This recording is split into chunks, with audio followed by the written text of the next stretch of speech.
సామాజిక పాలన, ఆర్థిక క్రమశిక్షణ కట్టుతప్పడం వంటి అంశాల నుంచి రాష్ట్రాన్ని రక్షించేందుకు ఎన్డీఏలోకి టీడీపీ ప్రవేశిస్తుందని నేతలకు వివరించారు. సీట్ల సర్దుబాటు, బీజేపీ జనసేనతో పొత్తుల కారణంగా టికెట్లు రాని నేతలను పిలిపించి మాట్లాడాలని సీనియర్ నేతలకు దిశానిర్దేశం చేశారు. టీడీపీ, బీజేపీ, జనసేన అభ్యర్థుల ప్రకటన సోమ, మంగళవారాల్లో చేసే అవకాశం ఉంది. టీడీపీ అధినేత చంద్రబాబు నాయుడు ఢిల్లీ నుంచి పార్టీ సీనియర్ నేతలతో శనివారం టెలికాన్ఫరెన్స్ నిర్వహించారు. బీజేపీ నేతలతో చర్చల కోసం గురువారం ఢిల్లీ వెళ్లిన చంద్రబాబు, పవన్ కళ్యాణ్ అదే రోజు రాత్రి కేంద్ర హోంమంత్రి అమిత్ షా, బీజేపీ జాతీయ అధ్యక్షుడు జేపీ నడ్డాతో భేటీ అయ్యారు. సుమారు చంద్రబాబు, అమిత్ షాతో 2 గంటల పాటు చర్చలు నిర్వహించారు. ఈ చర్చల అనంతరం వీటి సారాంశాన్ని అమిత్ షా, జేపీ నడ్డా మోదీకి వివరించారు. అనంతరం శుక్రవారం అంతా అమిత్ షా బిజీగా ఉండడంతో శనివారం ఉదయం మళ్లీ అమిత్ షా, నడ్డాతో పవన్ కళ్యాణ్, చంద్రబాబు భేటీ అయ్యారు. సుమారు గంట పాటు ఈ చర్చలు జరిగాయి. తెలుగుదేశం ఎన్డీఏలోకి ప్రవేశించడం ఖరారైంది. సీట్ల సర్దుబాటు కూడా ఖాయం చేసుకున్నారు.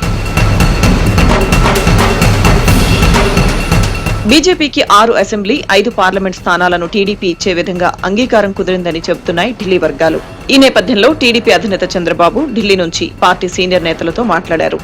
రాష్ట్రంలో 2019 నుంచి 2024 వరకు అరాచక పాలన సాగిందని, దీనివల్ల రాష్ట్రం 20 సంవత్సరాలు వెనక్కి వెళ్లిందని, అందువల్ల ఈ రాష్ట్రాన్ని గాడిలో పెట్టి యువత భవిష్యత్తును కాపాడాల్సిన బాధ్యత తెలుగుదేశం, జనసేనపై ఉందని, అందువల్లే కేంద్ర సహకారం కోసం రాష్ట్ర అభివృద్ధే ధ్యేయంగా ఎన్డీఏలోకి చేరాల్సి వచ్చిందని చంద్రబాబు నేతలకు వివరించారు.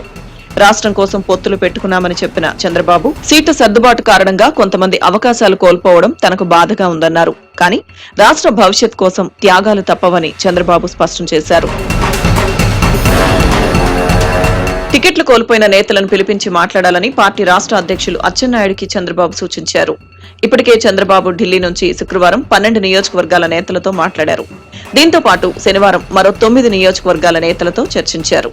అయితే బీజేపీతో సీట్ల సర్దుబాటు కారణంగా 6 అసెంబ్లీ, 5 పార్లమెంట్ నియోజకవర్గాల్లో టీడీపీ తరపున సీట్లు ఆశించిన నేతలు డీలా పడే అవకాశం ఉందని, వీరిని పిలిపించి వెంటనే మాట్లాడాలని అచ్చెన్నాయుడికి చంద్రబాబు సూచించారు. వీరందరినీ ఆదివారం, సోమవారాల్లో విజయవాడకు రావాలని అచ్చెన్నాయుడు కోరినట్లు సమాచారం. ఇప్పటికే వివిధ నియోజకవర్గాల నేతలను అచ్చెన్నాయుడు విజయవాడకు పిలిపించి వారితో మాట్లాడారు. సీట్ల సర్దుబాటు కారణంగా టికెట్లు ఇవ్వలేకపోయామని, అధికారంలోకి వచ్చిన వెంటనే గౌరవిస్తామని కూడా చెప్పినట్టు తెలిసింది. సోమ, మంగళవారాల్లో తెలుగుదేశం, బీజేపీ తుది జాబితాను ప్రకటించే అవకాశం ఉందని చంద్రబాబు సూచనప్రాయంగా నేతలకు చెప్పినట్లు తెలిసింది.